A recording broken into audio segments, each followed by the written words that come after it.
ঢাকা জেলার প্রশাসককে আমি ধন্যবাদ জানাচ্ছি এরকম একটি সুন্দর আয়োজন করার উদ্যোগ নেওয়ার জন্য। এই অনুষ্ঠানে সম্মানিত অতিথি হিসাবে উপস্থিত আছেন মাননীয় প্রধানমন্ত্রীর উপদেষ্টা সালমান এফ রহমান সাহেব, উপস্থিত মাননীয় সংসদ সদস্য জনাব বেনজির আহমেদ এবং আমাদের আরেকজন সংসদ সদস্য আনারকলি পুতুল,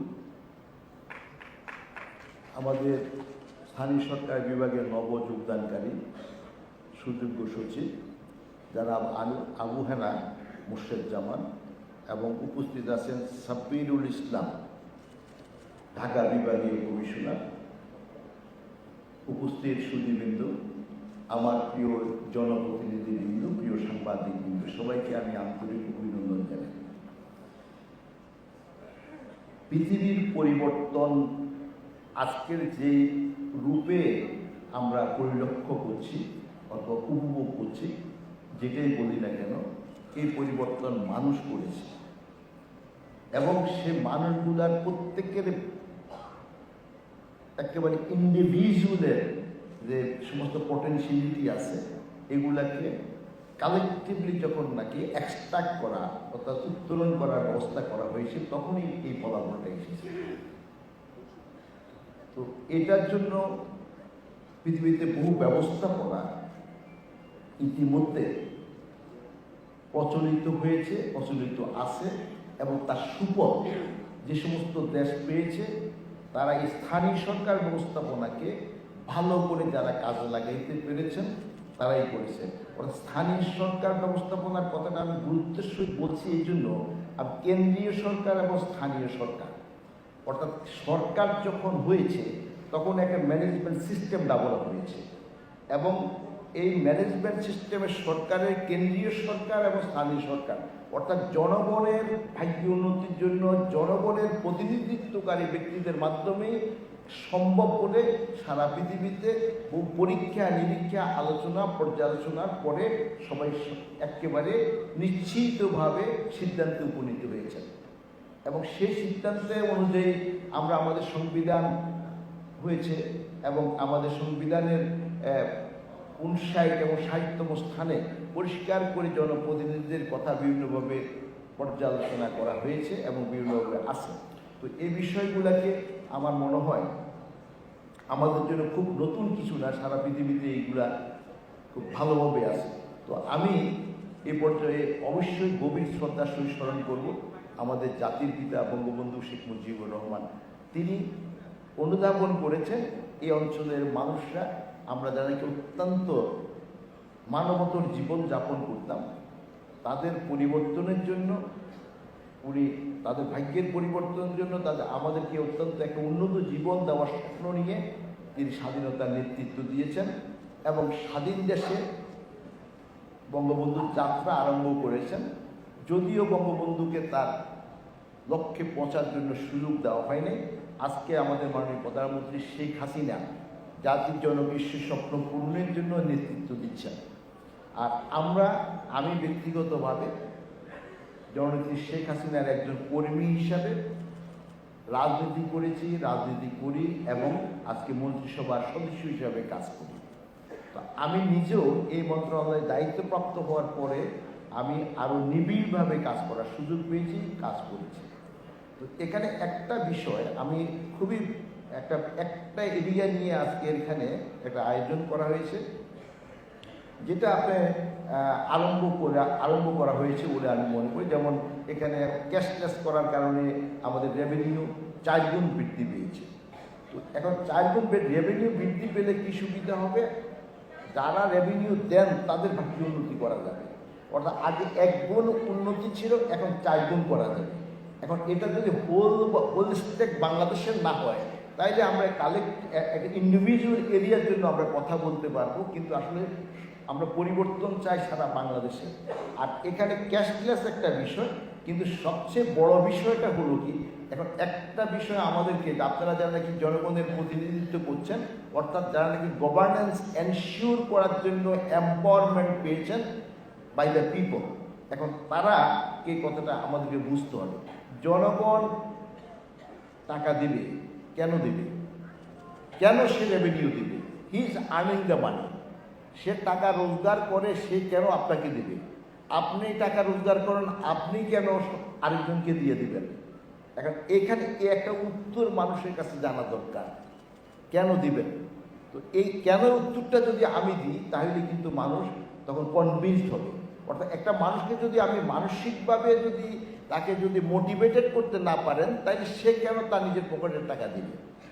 আর সে কোত্থেকে দেবে? দুইটা প্রশ্ন আমার কাছে এখানে স্বাভাবিকভাবে আসবে। একটা হলো সে কেন দিবে।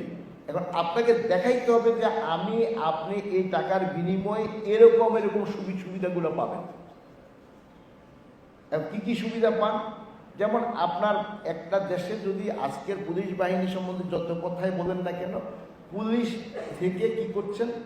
আপনাকে আপনার এলাকাকে সিকিউর করছেন। এখন তাহলে পুলিশ যে বাহিনী গঠন করা হয়েছে, সেখানে বহু লোকের এমপ্লয়মেন্টের ব্যবস্থা করা হয়েছে, সেটা কে দিচ্ছে? এমপ্লয়মেন্টের জন্য তাকে যে রেমুনারেশন দিতে হবে, বেতন দিতে হবে, কে দিবে? রাষ্ট্র দিবে। তো রাষ্ট্রের টাকাকে আপনি পুলিশ দিচ্ছেন। আপনার যে প্রশাসনিক ব্যবস্থাপনা আছে, এখানে যে অনেকগুলো সেবা আপনাকে দিচ্ছেন, এটা আপনাকে কে এই সেবা দেওয়ার যে কষ্টটা, সেটি করতে ব্যয় করবেন? সরকার করবেন। সরকার তো কোনো মেশিন না, অর্থাৎ সরকার থেকে কোনো টাকা রোজগার করার কোনো মেকানিজম নাই। মেকানিজম তো হলে government will develop sums of the module, যেটার মাধ্যমে জনগণকে টাকা রোজগারের ব্যবস্থা করে দেবেন এবং জনগণ থেকে টাকা উত্তোলন করবেন একটা পার্সেন্টেজ, এবং সেটাকে আবার জমা করে এই পুলিশ বাহিনী, প্রশাসনিক কর্মকর্তা, ডাক্তার, সেবা, হাসপাতাল করা, স্কুল করা, রাস্তা করা, এই যে সামগ্রিক অনেকগুলো কাজ করছে। এবং এতগুলো কাজ যখন করে, তখন সেটার জন্য টাকা লাগে। এখন এটাতে আপনি জনগণকে সম্পৃক্ত করতে হবে, তার টাকা দিয়ে তার জন্য করবেন। এখন একটা প্রশ্ন এখানে খুব বড় ইম্পর্টেন্ট আসে সব জায়গাতে, যে আমার তো কোনো রোজগার নাই। এখন আপনি ঢাকা জেলাকে দিয়ে তো বাংলাদেশকে চিন্তা করা যাবে না, ঢাকা জেলাকে দিয়ে তো সারা বাংলাদেশের চিত্রটা অঙ্কন করা যাবে না। ঢাকা জেলা এখানে there is a lot of potential, এখানে অনেক রকম সুবিধা আছে। যেমন এটা রাজধানী, তার প্রান্তে অথবা সারাউন্ডিং এরিয়া হলো যে বিভিন্ন উপজেলাগুলো, এখানে যেরকম উন্নয়ন আছে, যেখানে এখন অর্থনৈতিক কর্মকাণ্ড আছে, যেখানে অর্থনৈতিক যে সমস্ত রকমের আপনার সুবিধা আছে, সেগুলো হয়তো বাংলাদেশের সব জায়গায় নাই। এখন এই জন্য তার কাছে প্রশ্ন আসবে। প্রশ্ন হলো ঢাকাতে আছে, ঢাকাতে আমি রেভিনিউ দিচ্ছি, আমি সারা বাংলাদেশের রেভিনিউ না? অবশ্যই নেব, কারণ আমি ঢাকাতে তো রেভিনিউ যে উন্নতি হয়েছে, এই উন্নতি তো ঢাকার মানুষের অথবা বাংলাদেশের মানুষের বিভিন্নভাবে তারা অর্থায়নের মাধ্যম দিয়ে, তাদের অর্থায়নের মাধ্যম দিয়ে সরকার সেখানে এই ডেভেলপমেন্টগুলো, অ্যাক্টিভিটিসগুলো করেছেন। তো এখন প্রশ্ন হলো যে ওই এলাকাতে ডেভেলপমেন্ট কেমনি হবে? তাইলে অবশ্যই ওখানে হতে হবে, এবং হওয়ার জন্য এই রেসপন্সিবিলিটি গভর্নমেন্টের। একটা লোকের কোনো রোজগার নাই, সে আপনাকে রেভিনিউ দিবে থেকে, তাহলে বলেন যে ওর রেভিনিউ লাগবে না। না, আপনি প্রত্যেকটা রেভিনিউ নেবেন, না কিন্তু হবে না। তাই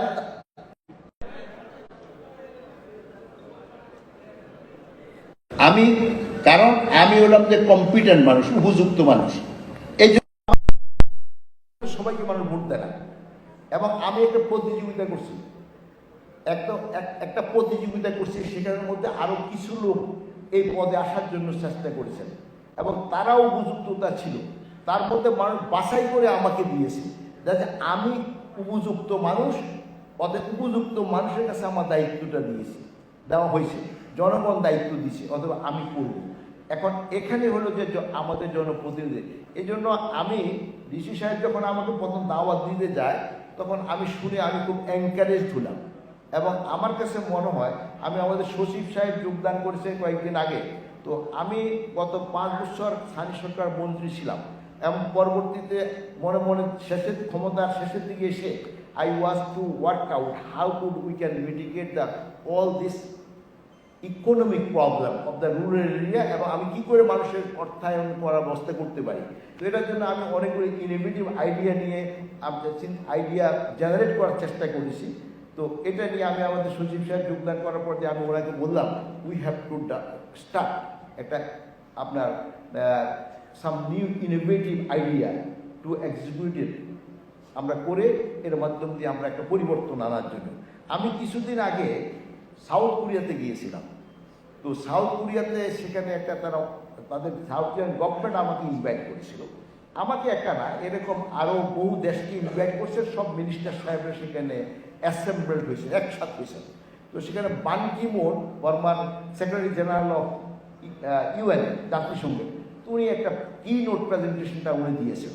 তো এখানে একটা কথা উনি বলতে গিয়ে বললেন, you are watching the present face of the South Korea, it is delighted to see and you are impressed to watch, but a scenario is not the original scenario.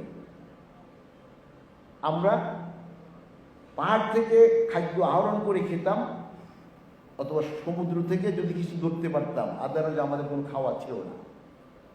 দারিদ্রতা চরম নিকৃষ্টতম অবস্থায় আমরা ছিলাম,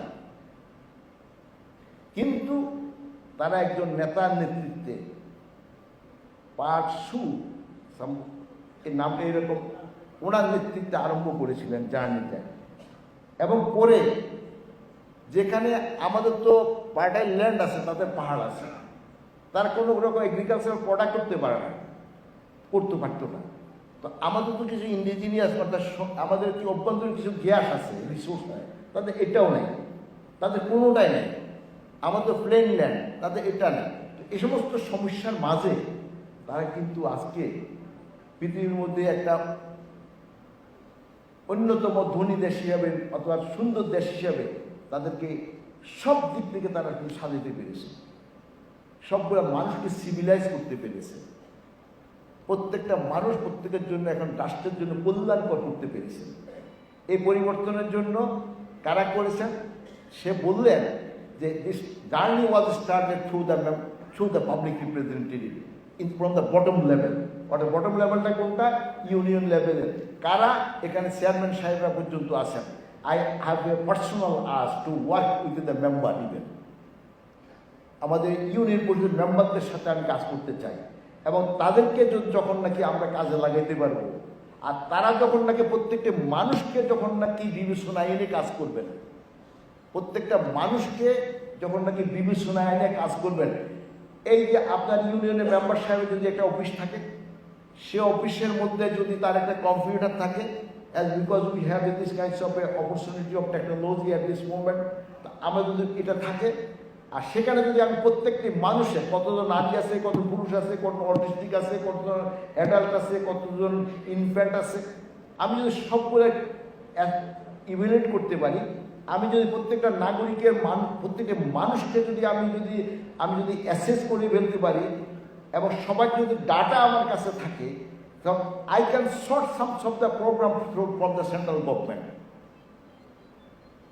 যে আমার এখানের এই মানুষগুলোর জন্য আমি এরকম একটা কিছু পরিবর্তন দরকার। পরিবর্তনের জন্য শুধু আপনি বলেন কি পরিবর্তন করতে হবে, আমরা কালেকটিভলি সম্মিলিতভাবে আপনাকে কর্মসূচি দেব।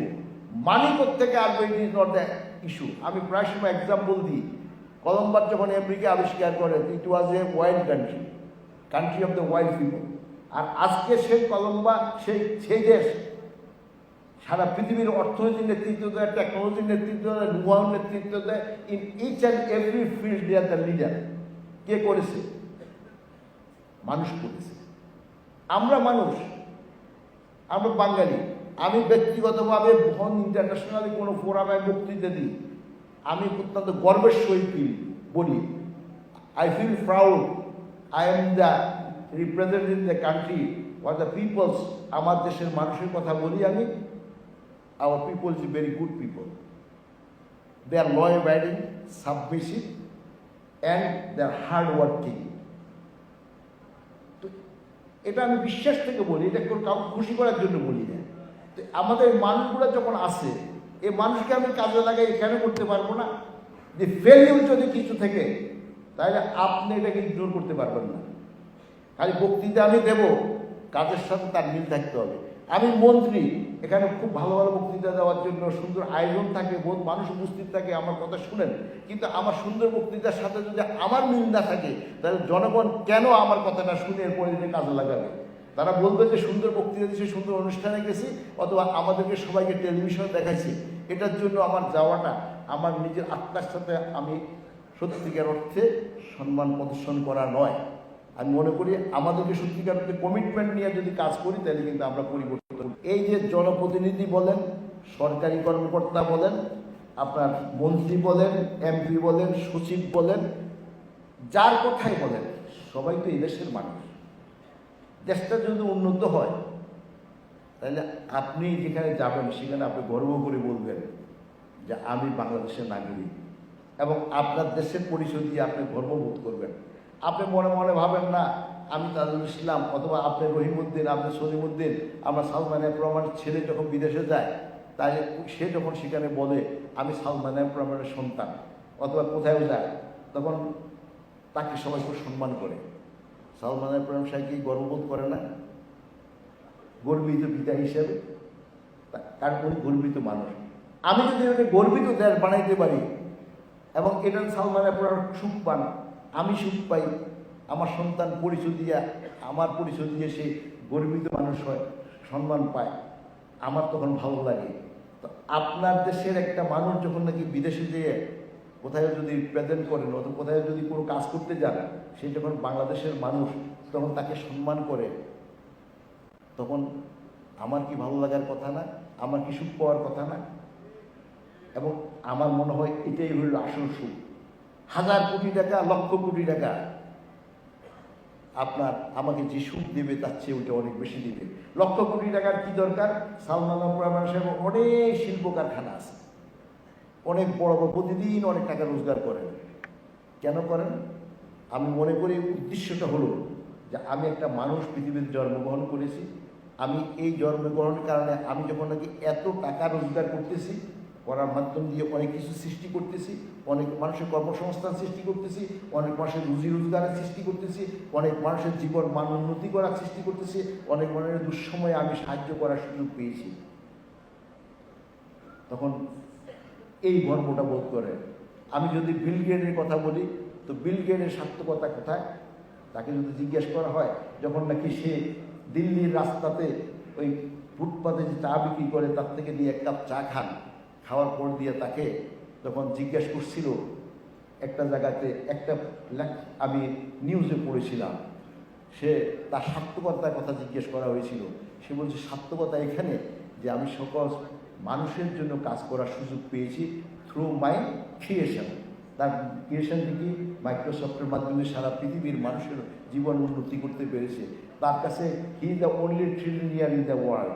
যদি একটা ট্রিলিয়নিয়ার মানুষ হয়, অনেক টাকা আছে, কিন্তু এটার সার্থকতা কোথায়? আসলে কি সে কি আবার নবযৌবনত্ব লাভ করবেন? আবার কি সে পৃথিবীতে থেকে যাবেন 1000-শত বৎসর পর্যন্ত? একটা মিলেনিয়াম ইয়ার্স কি উনি পৃথিবীতে থাকবেন? কিছুই থাকবেন না। অর্থাৎ এখানে হলো সার্থকতা। একটা জন্ম, একটা জন্মের সার্থকতা। আমি আমার সময়টুকু কতটুকু কাজে লাগিয়ে পেরেছি, এবং সেটুকু শুধুমাত্র আমার নিজের সম্পদ। আমার যা বাড়িঘর আছে এগুলো তো আমিও দেখতে পারি না, আপনিও দেখতে পারেন না আপনারটা। আমি কেন করি? তাহলে আমি করি এমন এই কারণে যে আরো করি, আরো মানুষের কল্যাণ হবে। তো এটাই হলো যে আমি মনে করি আপনার ভিতরে, আপনার অজান্তে, আপনার অন্যের মানুষের কাজ করার জন্য একটা আকাঙ্ক্ষা জন্ম হয়ে আছে, একটা জায়গা আছে। সেই জায়গাটাকে আমরা একটু প্রমিনেন্ট করি, আমরা একটু কাজে লাগাই। আমি যে কথাটা বলেছিলাম, আমাকে তো কেউ ইলেকশন করার জন্য বলে নাই, আমি করেছি। আর মানুষ আমার কাছে থেকে যায়নি, আমার কাছে গেলে আমি তার সাথে ভালো ব্যবহার করব না এবং তার কাজটা করব না। তো এটার জন্য তো আপনি তাই যে আমি আত্মপ্রবঞ্চনা করলাম মানুষের প্রতি। তো যাই হোক, আমরা সবাই মিলে যদি কাজ করি আমরা একটা পরিবর্তন আনতে পারবো। আশা করি আপনারা জনপ্রতিনিধিরা এই ঢাকা আজকের যে অনুষ্ঠান, এই অনুষ্ঠানের মাধ্যম দিয়ে আগামী দিন আমরা হয়তো যে চিন্তাটা করি যে সারা বাংলাদেশের সব জনপ্রতিনিধিদেরকে নিয়ে আপনারাই নেতৃত্ব দেবেন উন্নতের, আপনারাই শেখ হাসিনার স্বপ্ন পূরণের জন্য, উন্নত বাংলাদেশ গড়ার জন্য, জাতির জনকের সারা জীবনের লড়াই সংগ্রাম আন্দোলন আর আত্মত্যাগের বিনিময়ে যে বাংলাদেশ সৃষ্টি করেছেন, সে বাংলাদেশের কে উনি গর্বিত জাতি হিসেবে রূপান্তরিত করতে চেয়েছিলেন। বড় আশা ছিল বঙ্গবন্ধুর লাল সবুজের পতাকা সারা বিশ্বের মানচিত্রে পথ পথ করে উড়ে সারা পৃথিবীকে বুঝিয়ে দিবেন আমরা গর্বিত জাতি, আমরা বাঙালি জাতি, আমরা সম্মানিত জাতি, আমরা আত্মপ্রত্যয়শীল জাতি, আমরা শুধু নিজেদেরকে না সারা পৃথিবীকে দেখাই দেওয়ার মতন জাতি। কিন্তু বঙ্গবন্ধুর সেই স্বপ্ন পূরণ হয় নাই। কিন্তু আপনারা আমরা যদি একাত্র হয়ে কাজ করতে পারি, তাহলে শেখ হাসিনার নেতৃত্বে বঙ্গবন্ধুর সেই স্বপ্ন পূরণ হতে পারে। আমি আপনি কেউ থাকবো না, কিন্তু পৃথিবী থাকবে, আমাদের প্রজন্মরা থাকবে। এমন একটা স্বপ্ন তো আমরা দেখতেই পারি, সেই কৃষকের, গ্রামের নিরন্ন মানুষের সন্তান, সে একজন গর্বিত নাগরিক হবে, শিক্ষা দীক্ষা জ্ঞান গরিমায় সমৃদ্ধ হবে, এবং সেটার জন্য আমার আপনার দায়িত্ব পালন করতে হবে। আপনি প্রাইমারি স্কুল কোনটা ঠিকভাবে চলে না, can you ignore your responsibility? এবং কোন প্রাইমারি স্কুলের খেলার মাঠটা পরিষ্কার নয়, সেখানে ময়লা আবর্জনা পড়ে আছে, রাস্তার পাশে ভলান্টিয়ারলি আপনি বহু কাজ করতে পারেন। আমরা কি সেগুলো করি? এখন আপনি যে এখানে আপনাদের অনার কথা বলছেন, সালমান ভাই সহ আমি কথা বলতেছিলাম, আই ফুললি কনভিন্সড এটা 8,000 টাকা 10,000 টাকা এটা তো আপনার জন্য খুবই একেবারে নগণ্য মানি, কিন্তু আপনাকে আমি দিব করতে, আপনি you will make money, you make money and double build up a big fund, so big money will be given to you. আপনি বড় টাকা রোজগার করে পেলেন। এখন দেখেন, তাকে যখন নাকি আপনি একটা মানুষ, আমি বলছি কেন মানুষ টাকা দিবে? একজন মানুষ যখন নাকি তার কোনো রোজগার নাই, নবী পাক সাল্লাল্লাহু আলাইহি ওয়াসাল্লাম কি করছেন? এক লোক গেছে সারাদিন কিছু খায় নাই, পরিবার অসুস্থ আছে, তো নবী পাক সাল্লাল্লাহু আলাইহি ওয়াসাল্লাম বললেন যে তোমার কি আছে? বলে আমার কিছুই নেই। তো একেবারে কিছু নেই, বলে যে একটা কম্বল আছে, তো কম্বলটা নিয়ে আসেন। কম্বলটা বিক্রি করছি, কম্বলটা বিক্রি করতে দিয়েছেন, কম্বলটা বিক্রি করে কি করলেন? এবার যে টাকা পেলেন তাকে বললেন যে এই টাকা দিয়ে কুড়াল কিনো, বনে যাও, কাঠ কাটেন, কেটে এরপর রোজগার করে দিলেন। এখন একদিন নবী পাক সাল্লাল্লাহু আলাইহি ওয়াসাল্লাম তাকে 10 টাকা দিয়ে দিতে পারতেন, কিন্তু সে তো রোজগারের ব্যবস্থা হলো না, এবং তার এখন সে স্বনির্ভরশীল হয়ে গেল। আপনি এমন কাজটা করেন, এবং এমন ধরনের একটা লোক কিচ্ছু করতে পারতেছে না, তার পাশে যে একটা ছোট্ট গড় আছে, একটা পুকুর আছে, তাকে বলুন যে তুমি এখানে একটা কিছু করো। আমার কাছে গতকালও কয়েকজন লোকজন আসে, আমি প্রায় শুক্রবারে আমি বসি মিন্টু রোডে, আমার কাছে অনেক লোকজন আসে, অনেকজন অনেক অসহায়ত্বের কথা বলে। তো আমাদের ব্যক্তিগত আমার কিছু মডেল আছে যে how could I can give input for those peoples to eliminate the property of himself, herself. তো এটার জন্য আমরা কিছু কিছু কাজ করি। তো আমি দেখেছি তার কিছু নেই, দেখা যায় একটা মেয়ে বললো যে তার স্যার আমি আর কিছু নেই, এটা ওটা। তো আমি তখন তাকে বুঝাইলাম, এবং বুঝানোর পর দিয়ে আমার লোকজন আছে, তাদেরকে আমরা একটা আইডিয়া দিলাম। এরকম আইডিয়া দিয়ে আমার নিজের এখন জানা মতে বেশ কয়েকশো লোকজন আছে যারা নাকি রোজগার করে, ভালো রোজগার করে, ডেলি মাসে 25-30 হাজার টাকা রোজগার করে, একেবারে নিরন্ন মানুষ, এবং করার পর দিয়ে তারা কিন্তু ভালো আছে। এবং এইভাবে এভরি ইন্ডিভিজুয়াল আপনি একটা ইন্ডিভিজুয়াল করেন। তো আমরা একটা মডেল আমরা তৈরি করবো ইনশাল্লাহ, যেটা নাকি জনপ্রতিনিধির মাধ্যমে দিয়ে will try to disseminate in whole over Bangladesh to execute, so that আপনাদের সবার মাধ্যম দিয়ে ইনশাল্লাহ আমাদের একটা পরিবর্তন আসবে। তো অনারিয়ামের কথা বলতে আমি 100% এগ্রি। তবে আমি ওই আমাদের এখন ব্যাপারটা সরকার যে টাকা দেয়, আচ্ছা এখন 8 লক্ষ কোটি টাকার বাজেট করা হয়েছে, who is the supplier of the money? কে দেয় টাকাটা? আমি টাকা তৈরি করি? সরকার কি কোনো মেশিন দিয়ে টাকা তৈরি করে? আপনি ইনকাম করেন, আপনার থেকে আমি রাজস্ব আহরণ করি, আপনাকে আমি ফ্যাসিলিটেট করি। এই যে পদ্মা ব্রিজ করে দেওয়া হয়েছে, পদ্মা ব্রিজে এখন আপনি দ্রুত আসা যাওয়া করতে পারতেছেন। সেখানে সবজি উৎপাদন হয়, আগেও সবজি উৎপাদন হতো, সে সবজিটা বিক্রি হতো না। এখন সে সবজিটা এটা ঢাকা শহরে ইমিডিয়েটলি বিক্রি হবে। বিক্রি হওয়ার পর দিয়ে সেখানে বহুত মানুষের সবজি চাষ করবে, মাছ চাষ করবে, দুধ উৎপাদন করবেন, গরু চাষ করবেন, ইত্যাদি মাল্টিপল ওয়েতে তার ইনকাম জেনারেশন। এটা হলো সরকারের কাজ। এখন যখন আমি ইনকাম হলো, তখন সেখান থেকে আবার রেভিনিউ কালেকশন করলেন। অর্থাৎ আমি একটা মানুষকে বুঝে দিতে পারি যে 500 টাকা আমি রোজগার করাই দিচ্ছি আপনাকে, আপনার থেকে আমি 100 টাকা নেব, 1 টাকা নেব, 10 টাকা নেব, সে খুশিতে আপনাকে টাকাটা দেবে। তো এটা হলো যে বিষয়, আমরা এভাবে কাজ করতে হবে। আর আপনাদের এই বিষয়ে আমি মাননীয় প্রধানমন্ত্রীর সাথে ইতিমধ্যে আলাপ করেছি, কিন্তু ফান্ডামেন্টালটা হলো আপনার রোজগার করতে হবে। আপনি মানে প্রত্যেকটা মানুষকে রোজগার করতে হবে, আর আমার আপনার দায়িত্ব তাকে রোজগার করানোর মতন ইনস্ট্রুমেন্ট হিসাবে ডেভেলপ করে রাখার। আমার মনে হয় আমরা সবগুলা উপজেলা এবং সবগুলা জেলাকে অতি একইভাবে গুরুত্ব দিয়ে আমরা কাজ করি। তো এখানে যদি কোনো রকম কম কাজ হয়ে থাকে তাহলে সেই বিষয়টাকে। আর আরেকটা আমাদের সালমান আবরার সাহেব উল্লেখ করছেন যে ডোমেস্টিক ওয়েস্টের কথা, উনি যেটা মিন করছেন, অর্থাৎ হলো কি ঘটনাটা, আমরা হত দরিদ্র ছিলাম, মাথা পিছু আয় একদম কম ছিল, ক্রয় ক্ষমতা ছিল না। এখন আমার যখন নাকি আয় বৃদ্ধি পেল, অর্থাৎ মাথা পিছু আয় বৃদ্ধি পেল, তখন ক্রয় ক্ষমতা বৃদ্ধি পেল। ক্রয় ক্ষমতা যখন বৃদ্ধি পেল, ক্রয় বেশি করছি, আর ওয়েস্ট জেনারেশন বেশি হচ্ছে। এটা শুধুমাত্র শহরে হচ্ছে তা না, এটা গ্রামে হচ্ছে। শহরে ইমিডিয়েট হচ্ছে, আর গ্রামে একটু আস্তে আস্তে ওটা মন্থর গতিতে হচ্ছে। কিন্তু এখন এই West become a big challenge. এখন এই চ্যালেঞ্জটাকে মোকাবিলা করতে হবে। আমরা বেশি কথা বলি, কিন্তু আমরা বেশি কাজ করি না। এখন সাউথ কোরিয়ার উদাহরণ দিয়েছি আমি, তো তারা যে সমস্ত দেশকে ঠিক করতে পারছে, বাংলাদেশ কেন পারবেন না? আপনাদের সুইডেন যদি তাদের সমস্ত দেশকে পারে, তাহলে আমরা কেন পারবো না? এখন কত হলো যে আমার কমিটমেন্ট লাগবে, এবং কমিটমেন্টের সাথে আমার সততা, নিষ্ঠা, বিশ্বাসতার সাথে কাজ করতে হবে।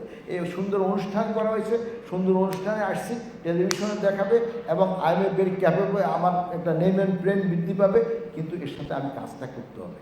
আমরা আসলে সে ব্যাপারে আমাদের যথেষ্ট দীর্ঘতা আছে।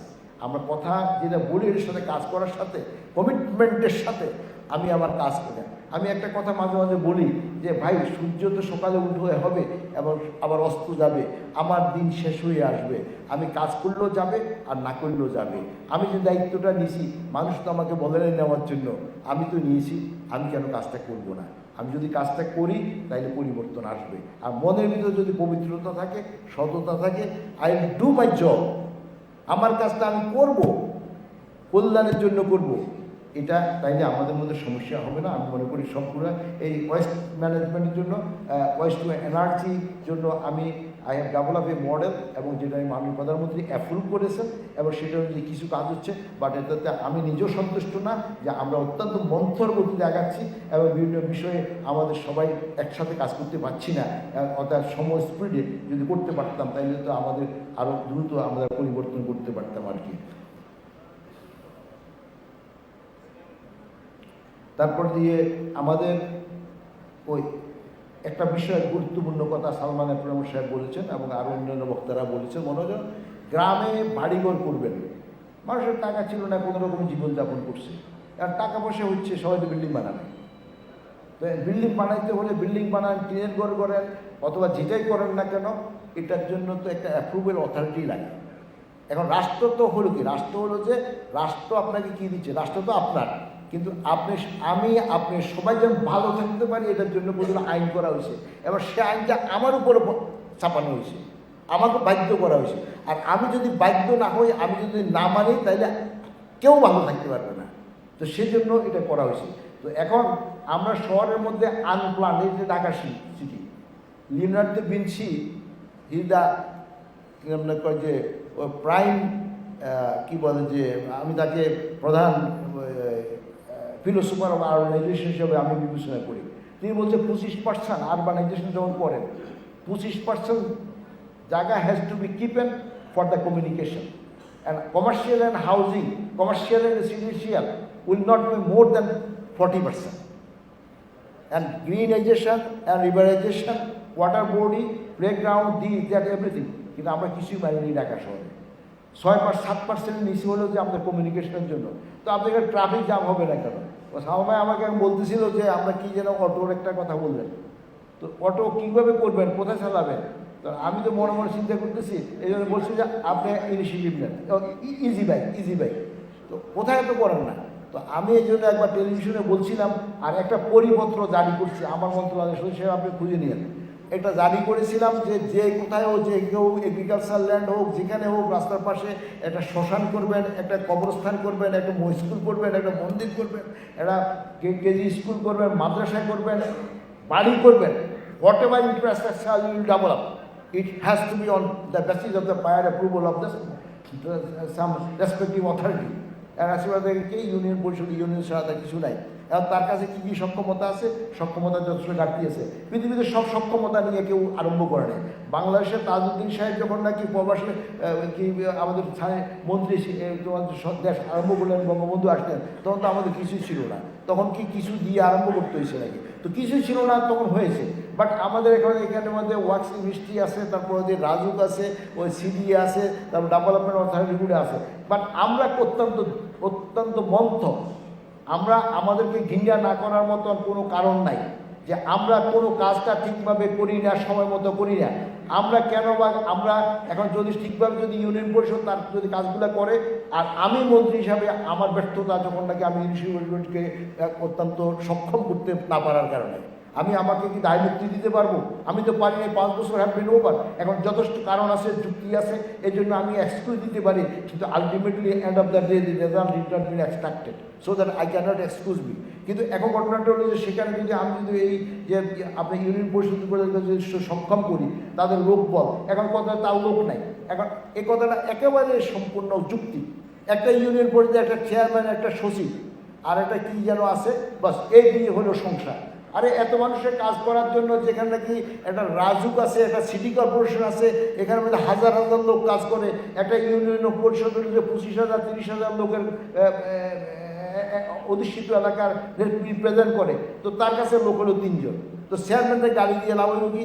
এখন চেয়ারম্যানরা আমি গাড়ি দেবো না, আমি গাড়িটা দিব কাকে? এখন চেয়ারম্যান কেন দায়ী নয়? আর কেন দায়ী? চেয়ারম্যান একদিকেও বললেন যে তাদের কোনো রকম ডাউন নাই, তলোয়ার নাই, নির্মাণ সরকার, সে কেমনে দেবে? কিন্তু আমার কথা হলো যে সে তো আবার সর্দার হওয়ার মতো সক্ষমতা সে নিজে তৈরি করতে পারে, সে কি করেছে? আর আমি যখন তাকে পরিচালনা করি, আমি ব্যর্থ হয়েছি যে তাকে আমি সেইভাবে পরিচালনা করি to make him very competent two income generative and make him very productive. তা আমি এটা পারিনি, এটার জন্য আমি দায়ী। তো এখন আমরা দায়িত্ব কেউ এড়াইতে পারবো না আলটিমেটলি। তো আমি মনে করি যে আমাদের ইউনিয়ন পরিষদের এখন আরম্ভ করতে হবে।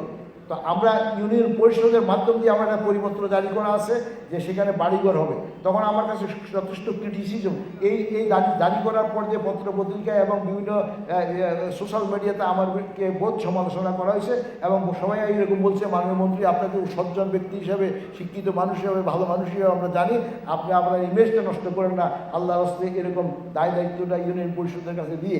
তো এখন আমি তাদের অনেক রকম ডিসগাস্টিং কমেন্ট ছিল, কিন্তু আমি যেটাই হোক না কেন আমি তো বুঝি এটা আমাকে যতই অভিযুক্ত করা হোক আলটিমেটলি আমাকে এই দায়িত্বটা নিতেই হবে এবং এটা করতে হবে এবং ইউনিয়ন পরিষদকে সক্ষম করতে হবে। আমরা উই ক্যান মেক ইট, আমরা সত্যিই পারি। আমরা কেন পারবো না? আমার সরকার থেকে টাকা দিতে voluntarily lot of thing have been done in whole over the world. Why Bangladesh will fail you? Why? What shortfall we have to identify. আমরা পারি, আমরা যদি করি।